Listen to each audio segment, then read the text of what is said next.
బట్టల మరకలు పూర్తిగా వదిలించే plant based detergent liquid Elim detergent liquid.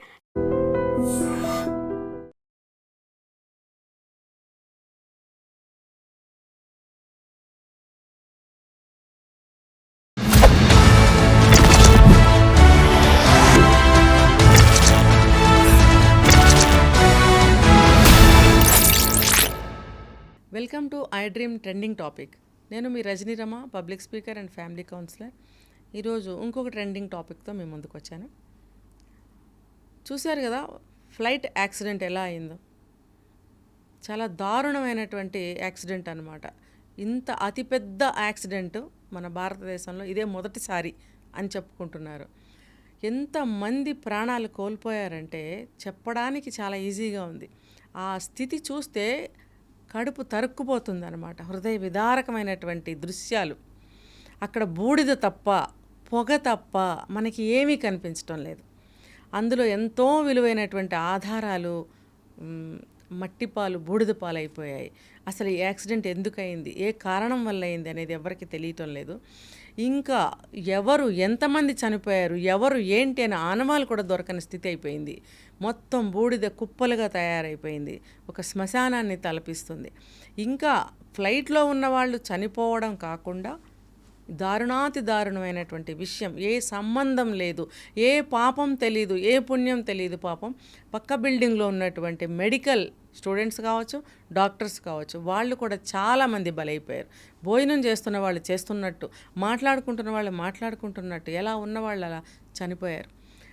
ఆ విమానము దూసుకెళ్ళిన విధానము, దాని పాయింట్ చూస్తే ఫ్రంట్ సైడు ఎంత భయంకరంగా ఉందంటే, విమానాన్ని అంత దగ్గరగా ఎవరైనా చూస్తే భయపడతారు నిజంగా. ఆ విమానం ఆ రకంగా దూసుకుపోయిందంటే, సిమెంట్ బిల్డింగ్ని కోసుకుంటూ లోపలికి దూసుకుపోయి కూల్చేసింది అని అంటే అసలు ఏమనుకోవాలి, ఏ కారణం చేత అలా అయింది అని అంటే చెప్తున్నారు మనకి విశ్లేషకులు. అది 1,25,000 లీటర్ల కెపాసిటీ కలిగినటువంటి ఫ్యూయల్ ట్యాంక్స్ ఉన్నాయి లోపల అని చెప్తున్నారు. అయితే అన్ని వేల కిలోమీటర్లు అది ప్రయాణం చేయడానికి దానికి ఫ్యూయల్ కావాలి. ఇంకా రిజర్వ్లో కొంత పెట్టుకుంటారు వాళ్ళు, అది కావాలి. ఇంకొకటి ఏంటనంటే, గత 5 రోజుల నుంచి అది జర్నీ చేస్తూనే ఉంది. విమానం గాల్లో ఎగురుతూనే ఉంది. అంటే ఇంజిన్స్ హీట్ ఎక్కుంటాయి.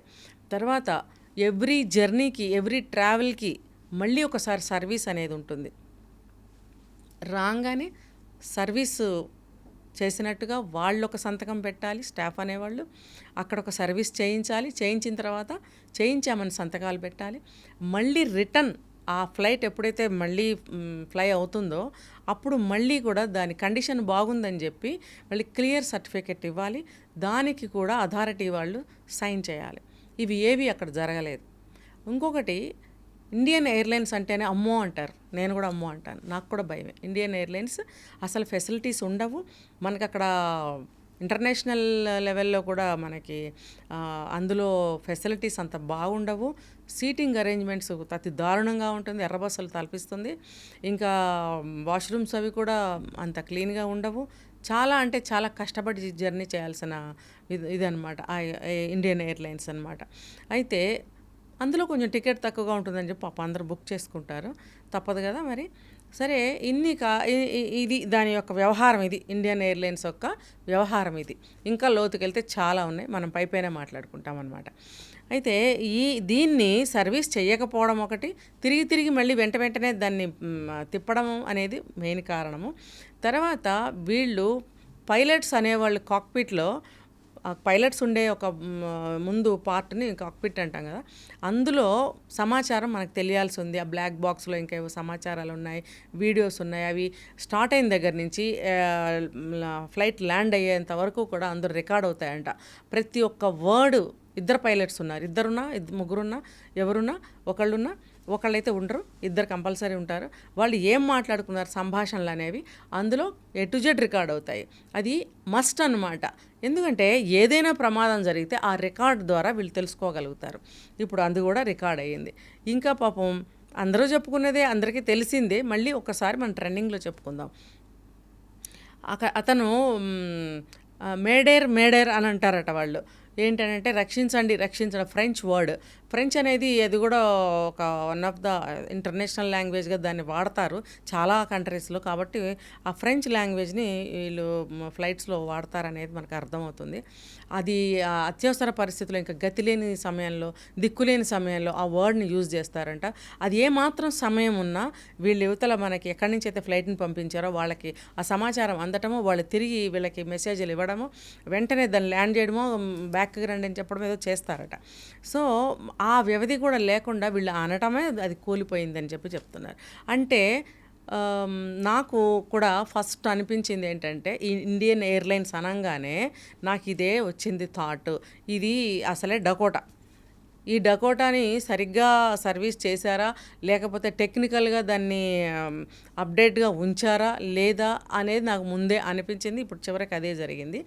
అయితే దాని యొక్క పార్ట్స్ కూడా చాలా పురాతనమైన పార్ట్స్. అంటే దాని యొక్క బాడీ ఏదైతే ఉందో లోపల సీట్లు కానీ ఇంకోటి మొత్తం ఏ టు జెడ్ చూసుకుంటే చాలా పాతదని చెప్తున్నారు.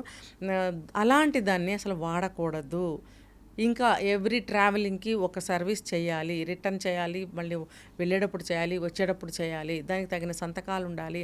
అసలు ఎటువంటి కేర్ తీసుకోకుండా దాన్ని అలా తిప్పడము. దగ్గర 300 మంది మనుషులు ఉన్నారు. ఇప్పుడు 260-70 మంది మనుషుల వరకు చనిపోయారని చెప్తున్నారు. అందులో స్టాఫ్తో సహా, పైలట్స్తో సహా, తర్వాత ఈ ఎవరైతే ప్యాసింజర్స్ ఉన్నారో వాళ్ళతో సహా అందరూ కలిసి ఎంతమంది చనిపోయారో చూసారు. ఒకే ఒక్క అతను బ్రతకటం జరిగింది. అతను ఎమర్జెన్సీ డోర్ దగ్గర ఉండడం వల్ల అతను అవేర్గా, అంటే ఫ్లైట్ ఎక్కంగానే కూడా ఎవ్రీ టైం చెప్తారు వాళ్ళు, ఎమర్జెన్సీ డోర్ దగ్గర మీరు అత్యవసరమైతే మీరు ఇలా చేయాలి, అలా చేయాలి, బెల్ట్ ఇలా వేసుకోవాలి అని అన్నీ చెప్తుంటారు మనకి. సో అతను ఎవరో కానీ మంచి అవేర్నెస్గా ఉన్నాడు. దాన్ని ఉపయోగించుకుని అతను జంప్ చేయడం అనేది జరిగింది. సో అతను ఒక్కడ మాత్రం రక్షించబడ్డాడు. సో అతను మృత్యుంజయుడని చెప్పుకుంటున్నారు. So great. అతని ఫ్యామిలీ మెంబర్స్ ఎవరు చాలా అదృష్టవంతులు. అతను కూడా అదృష్టవంతుడు అని చెప్పుకోవాలి. ఏమైనా అతను కూడా రమేష్ ఆయన పేరు. ఆయన కూడా కొన్ని వివరాలు చెప్పడానికి సిద్ధంగా ఉన్నారు. ఇప్పుడే మనకి మోడీ గారు కలవడానికి వెళ్ళారు, పరామర్శించడానికి వెళ్ళారు ఆయన్ని. కానీ పాపం ఆయన కూడా చాలా దెబ్బలు తగిలాయి ఆ రమేష్ గారికి కూడా. మరి తొందరలోనే కోలుకోవాలని మనం ఆశిద్దాము. ఇంకొకటి, ఇండియన్ ఎయిర్లైన్స్ వాళ్ళు ఇట్లాంటి విమానాల సర్వీసుల్ని వాళ్ళు రద్దు చేయాలి. కొత్త విమానాలని వాళ్ళు పర్చేజ్ చేసుకోవాలి, తప్పదు. ఎన్నో ఖర్చులు గవర్నమెంట్ పెడుతున్నప్పుడు ఇవి కూడా అప్డేట్గా ఉంచాలి.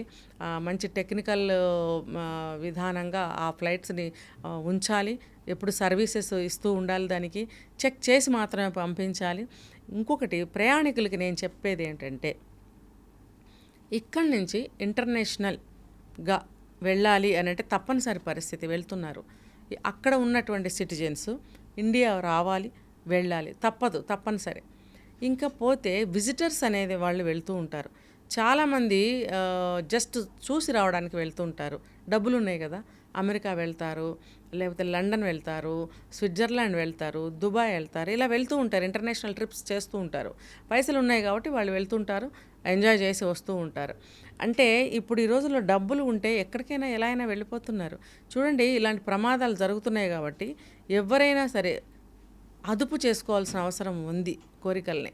అంటే వెళ్ళొద్దు అని నేను అనటం లేదు, కానీ అది ఎంతవరకు అవసరం అనేది ఆలోచించుకుని వెళ్ళండి. ఎందుకంటే ప్రాణాలు ఇంపార్టెంట్ కదండి. ఇప్పుడు ఇలా వెళ్ళారు, ఇందులో విజిటర్స్ ఎంతమందో తెలియదు, జెన్యూన్గా వెళ్ళిన వాళ్ళు ఎంతమందో తెలియదు, టెంపరీగా వెళ్ళిన వాళ్ళు ఎంతమందో తెలియదు. పిల్ల, పాప, ముసలివాళ్ళు, వయసులో ఉన్నవాళ్ళు, కొత్తగా పెళ్ళైన అమ్మాయి, ఒక అమ్మాయి పాప, ఆమె చనిపోయింది. ఇలా రకరకాల పరిస్థితుల్లో ఉన్న వాళ్ళందరూ కూడా చూడండి. ఇప్పుడు ఇందులో ఎవరో వెళ్తారు, వీళ్ళ కోసం అక్కడ ఎంతో ఎదురు చూస్తూ ఉంటారు. వీళ్ళ రాక వాళ్ళకి చాలా అత్యవసరం అయి ఉండొచ్చు. పాపం వాళ్ళు ఎవ్వరూ కూడా ప్రాణాలతో లేరు. ఎంత విచారకరమైన విషయం, ఎంత దారుణమైన విషయం కదండి. అందుకనే డబ్బులు ఉన్నాయి కదా అని చెప్పి ప్రతి ఒక్కళ్ళు ప్రతి దానికి మాటికి ఫ్రీక్వెంట్గా తిరగటాలనేవి తగ్గించండి దయచేసి. ఎవరికి అవసరమో వాళ్ళని వెళ్ళనిద్దాం, ఎవరు రావాలో వాళ్ళని రానిద్దాం.